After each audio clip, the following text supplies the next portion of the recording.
আজ আমরা চলে এসেছি কলকাতার এয়ারক্রাফট মিউজিয়ামে প্রবেশের জন্য গেটের বাঁ পাশে টিকিট কাউন্টার থেকে মাথাপিছু 30 টাকা মূল্যে টিকিট কেটে নিলাম আমরা।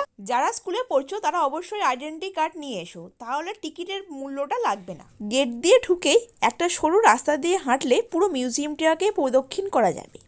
আর তার মাঝে রয়েছে একটা যুদ্ধ বিমান তুপোলেভ TU-142।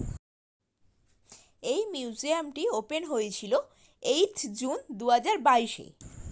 এই মিউজিয়ামটি ঘুরে দেখতে হলে মঙ্গল থেকে শুক্রবার দুপুর 2:30 থেকে রাত 8:30টার মধ্যে, আর শনি ও রবিবার এছাড়া অন্যান্য ছুটির দিন 12টা থেকে রাত 8:30টার মধ্যে আপনাদের আসতে হবে। সোমবার দিন পুরোপুরি বন্ধ থাকে এই মিউজিয়ামটি।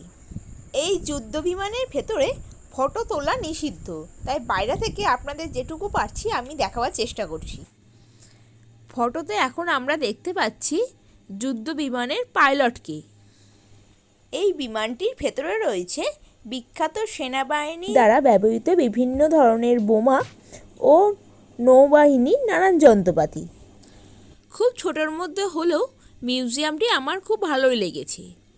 আপনাদের কেমন লেগেছে তা তো নিচেই কমেন্ট বক্সে অবশ্যই জানাবেন।